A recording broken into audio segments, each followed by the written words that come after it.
और लेबनान के बॉर्डर से बहुत बड़ी खबर सामने आ रही है। इजराइल के प्रधानमंत्री बेंजामिन नेतन्याहू ने लेबनान के बॉर्डर का दौरा किया है। नेतन्याहू ने धमकी दी है कि अगर हिजबुल्लाह जंग में कूदा तो वो अपनी जिंदगी की सबसे बड़ी गलती करने जा रहा है। नेतन्याहू ने यह भी कहा है कि अगर लेबनान इस युद्ध में कूदा तो वो जिंदगी में कभी दोबारा युद्ध लड़ने के लायक नहीं बचेगा।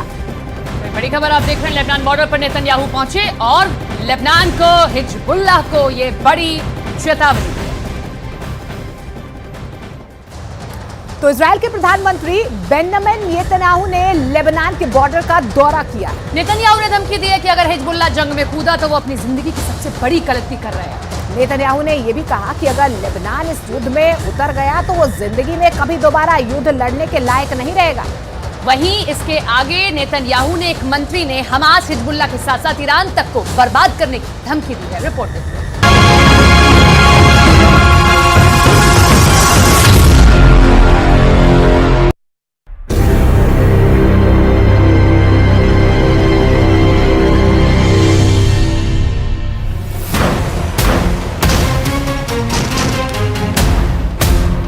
इजरायल का टारगेट नंबर 1, इजरायल का टारगेट नंबर 2, इजरायल का टारगेट नंबर 3।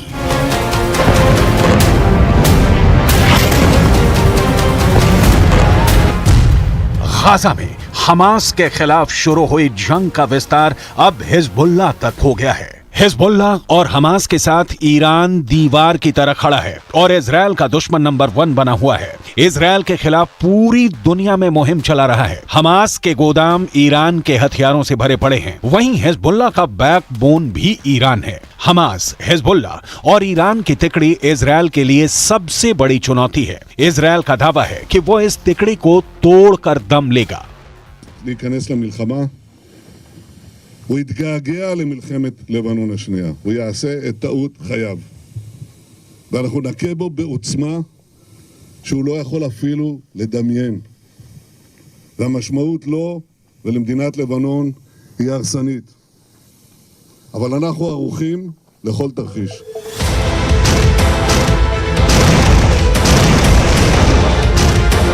हमास पर रोज बारूद बरसा रहे इजरायल ने अब हिजबुल्लाह के खिलाफ भी जंग छेड़ दी है। सिर्फ यही नहीं, इजरायल सरकार के एक मंत्री ने ऐलान किया है कि इजरायल ने कसम खाई है अगर हिजबुल्लाह हमास के साथ शामिल हुआ तो वो ईरान पर हमला करेगा और ईरान का फन कुचल कर ही मानेगा।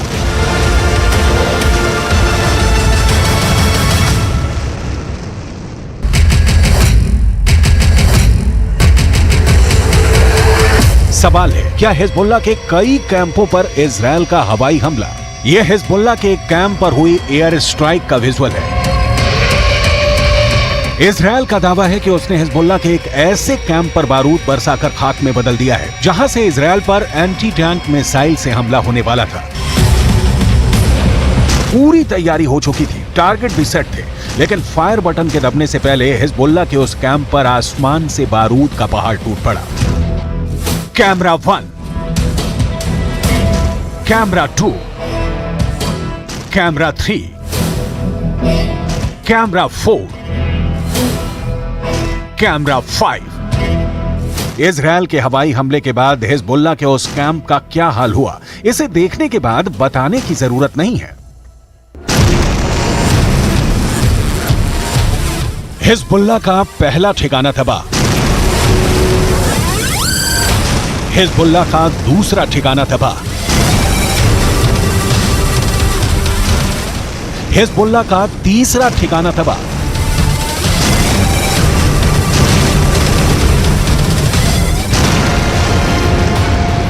इजरायल की सेना का दावा है कि उसने लेबनान बॉर्डर पर हिजबुल्लाह के उन ठिकानों को चुन चुन कर निशाना बनाया है जहां से इजरायल पर हमला करने की तैयारी थी। दक्षिणी लेबनान इलाके में बने हिजबुल्लाह के इन ठिकानों पर एंटी टैंक मिसाइल लॉन्चर रखे हुए थे और सभी लॉन्चरों का मुंह इजरायल की तरफ था। אתם עושים פה ומה ששמעתי עכשיו מהמפקדים שלכם זה דבר חשוב מאין כמוהו. אתם הורגים אנשי חיזבאללה שמנסים לתקוף את קו החזית שלנו. אני לא יודע עכשיו, כשאני נמצא איתכם, אני לא יכול להגיד לכם כרגע אם חיזבאללה יחליט להיכנס בצורה מלאה למלחמה. आईडीएफ का कहना है कि लेबनान से इजरायल की ओर आ रहे एक ड्रोन भी रास्ते में ही मार दिया गया है। इजरायल ने यह काम अपने असरदार आयरन डोम से किया है। हिजबुल्लाह इजरायल का बहुत बड़ा दुश्मन बना हुआ है। वो बार बार इजरायल पर मिसाइल और रॉकेट से हमले कर रहा है। हिजबुल्लाह के उप नेता शेख नईम कासिम की तरफ से बहुत ही खतरनाक बयान सामने आया है।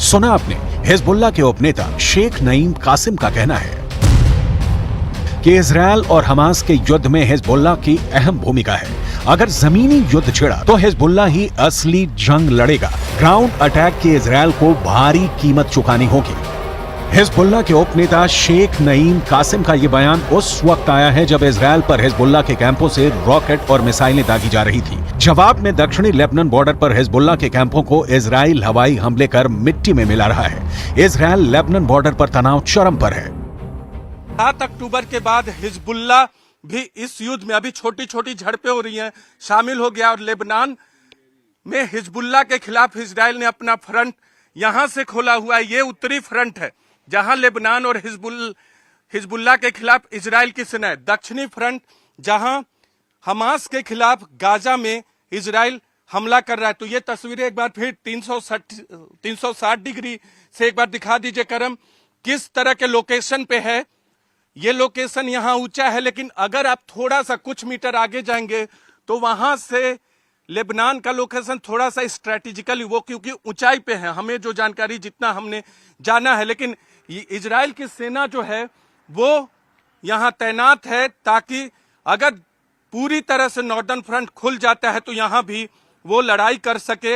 और बार बार इजरायल की सेना की तरफ से ये बता दिया गया है कि अगर हिजबुल्लाह बहुत ज्यादा मिसाइल से हमले करता है तो इजरायल भी पुरजोर जवाब देगा। अब तक कुल 10 आतंकवादियों की मौत हो गई है हमले में, लेकिन हिजबुल्लाह की तरफ से जो रॉकेट दागे गए हैं उसमें इजरायली नागरिकों की भी कुछ जान गई है। इजरायल के वित्त मंत्री निर बरकत ने अपने एक बयान में हमास के साथ साथ हिजबुल्लाह और ईरान तक को सीधी धमकी दी है। हिजबुल्लाह अपने जिन जिन ठिकानों से हमला करेगा उसे इजरायल की सेना नेस्तो नाबूद करा देगी। इजरायल के वित्त मंत्री यहां तक बोल गए कि हिजबुल्लाह अगर हमास के साथ मिलकर युद्ध शुरू कर दिया तो हमास और हिजबुल्लाह के साथ इन दोनों के आका ईरान तक जाएंगे। इजरायल के वित्त मंत्री निर बरकत ने अपने बयान में कहा है कि हम सिर्फ उन मोर्चों पर जवाबी कार्रवाई नहीं करेंगे बल्कि हम सांप के सिर तक जाएंगे जो कि ईरान है। इजरायल के दुश्मनों को बहुत स्पष्ट संदेश है, देखिए गाजा में क्या हो रहा है। अगर आप हम पर हमला करेंगे तो आपके साथ भी वैसा ही व्यवहार किया जाएगा। इजरायल और हमास के युद्ध में ईरान हमास के साथ खड़ा है। हिजबुल्लाह ने भी हमास का समर्थन किया है। ऐसे में अगर गाजा से इजरायल की जंग और आगे बढ़ती है तो इसके तेहरान तक पहुंचने में भी देर नहीं लगेगी। ऐसे में अगर इजरायल और ईरान के बीच युद्ध शुरू हो गया तो वो गाजा की जंग से भी भयंकर साबित होगा। वजह है दोनों देशों के पास हथियारों से भरा हुआ गोदाम, एक से एक बढ़कर खतरनाक मिसाइलें हैं दोनों के पास में। हम आंकड़े दिखाते हैं और तुलना करके आपको बताते हैं ईरान के पास में कितने सक्रिय सैनिक और इजरायल के पास में। इजरायल के पास में सक्रिय सैनिक की संख्या है 1,73,000, वहीं ईरान के पास ये संख्या बड़ी है, 5,75,000 उसके पास सक्रिय सैनिक है। इसके आगे बढ़ते हैं और आगे के आंकड़े भी आपको रिजर्व सेना के बताते हैं। रिजर्व फोर्स ईरान के पास है 3.5 लाख। वहीं अगर हम इजराइल की बात करते हैं तो यह आंकड़ा है 4,65,000। ये रिजर्व फोर्स का आंकड़ा है इजराइल और ईरान के बीच में जब आप कंपैरिजन करते हैं। इससे आगे हम बढ़ते हैं, हम बताते हैं कुछ और आंकड़े आपको पैरामिलिट्री फोर्स के। तो इजराइल के पास है 8,000, वहीं ईरान के पास में ये आंकड़ा बड़ा है, 90,000 पैरामिलिट्री फोर्स है उनके पास में। इसके आगे ईरान के पास में लड़ाकू विमान कितने हैं? 196, और इसके साथ ही इजराइल के पास में 241 लड़ाकू विमान है। आंकड़े आप देखिए और आंकड़ों के जरिए समझिए, दोनों के बीच में अगर कभी लड़ाई होती है तो कौन किस पर भारी पड़ सकता है? अटैक हेलीकॉप्टर इजराइल के पास है 48, वहीं ईरान के पास में है 12 अटैक हेलीकॉप्टर। अटैक हेलीकॉप्टर के मामले में इजराइल आगे है ईरान से, क्योंकि इसके पास 48 और ईरान के पास में 12। ये ग्लोबल फायर पावर का आंकड़ा आप देख रहे हैं कि कितने किसके पास वेपन्स हैं। ईरान के पास में टैंक हैं 4071, वहीं इजराइल के पास में ये संख्या है 2200। तो ये टैंक का कंपैरिजन है दोनों के बीच में। ईरान और इजराइल भी इस वक्त जंग के मुहाने पर खड़े हुए हैं, दोनों के बीच में कभी भी जंग हो सकती है। और क्या आंकड़े कहते हैं वो हम आपको बता रहे हैं। बख्तरबंद गाड़ियां ईरान के पास है 69,685, वहीं अगर इजराइल की बात कर रहे हैं 56,290 बख्तरबंद गाड़ियां इजराइल के पास में है। तो अभी गाजा और इजराइल के बीच में जंग हो रही है, लेकिन ये कभी भी ईरान और इजराइल के बीच में जंग का मोड़ भी ले सकती है। और ऐसे में कौन है किस पर भारी, आंकड़े क्या कह रहे हैं वो हम आपको बता रहे हैं। इसमें कोई शक नहीं कि पश्चिम एशिया में इजराइल और ईरान एक दूसरे के सबसे बड़े दुश्मन हैं। दोनों ही हमेशा एक दूसरे को मिटाने की धमकियां देते हैं। हाल ही में ईरान ने एक खास परेड कर दुश्मनों को अपनी ताकत दिखा चुका है। ईरान ने हाल ही में अपनी एक नई मिसाइल खुर्रमशहर 4 का टेस्ट कर बता दिया है कि वो इजराइल को मिट्टी में मिला सकता है। खुर्रमशहर 4 मिसाइल की रेंज 2000 किलोमीटर है और ये 1500 किलोमीटर तक का वॉरहेड ले जा सकती है। खुर्रमशहर 4 इतनी सटीक है कि ये मिसाइल अपने टारगेट के 30 मीटर के दायरे में गिरती है, क्योंकि जब ये अपने टारगेट की तरफ बढ़ती है यानी टर्मिनल स्टेज में इस मिसाइल की रफ्तार करीब 20,000 किलोमीटर प्रति घंटा होती है। किसी भी मिसाइल डिफेंस के लिए इसे रोकना आसान नहीं होगा। वहीं अमेरिका मिडिल ईस्ट में इजरायल को एक बड़े सहयोगी के तौर पर देखता है। इसकी एक बड़ी वजह ईरान से निपटना भी है। अमेरिका की फॉरेन असिस्टेंस एजेंसी के मुताबिक अमेरिकी मदद से इजरायल उस इलाके में आसपास के खतरों से निपटने के लिए सैन्य बढ़त बनाए रखने में कामयाब रहता है। इस जंग में अमेरिका खुलकर इजराइल का साथ दे रहा है और इसी साथ के चलते ईरान के आसपास अमेरिकी सेना के कई मिलिट्री बेस हैं। कहां हैं, कितने सैनिक तैनात हैं, ये भी हम आपको बताते हैं। 40,000 से ज्यादा अमेरिका के सैनिक ईरान के आसपास तैनात हैं। कहां?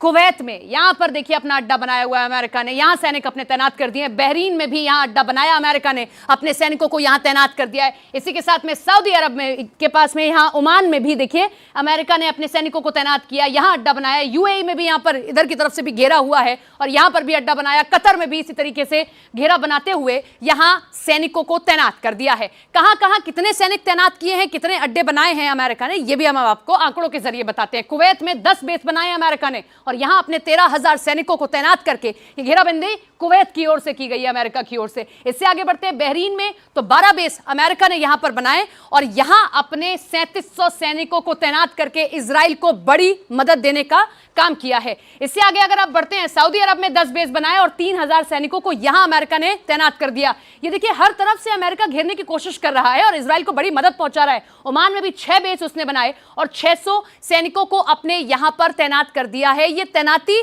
अमेरिका की ओर से की गई है कि अपने सैनिकों को यहां तैनात करेगा और यहां से बड़ी मदद पहुंचाएगा वो इजराइल को, ताकि ईरान को इस तरफ से घेरा जा सके और यहां से घेरते हुए वो इजराइल की मदद करे, क्योंकि ईरान किस तरीके से इजराइल के खिलाफ खड़ा है ये हम सब देख रहे हैं। 13,000 अमेरिकी सैनिक यहां रखे गए हैं। यूएई में 3 बेस बना दिए गए, 5,000 सैनिक यहां रखे गए हैं। कतर में ये बड़ा अड्डा बना हुआ है, सबसे बड़ा अड्डा अगर कहीं बनाया है तो वो कतर में बनाया गया और 13,000 सैनिक यहां तैनात कर दिए गए हैं। ये वो देश हैं जहां से ईरान बहुत ज्यादा करीब है और इसी के चलते अमेरिका ने यहां बनाया है अपना अड्डा, ताकि वो अपने मित्र देश इजराइल की मदद कर सके।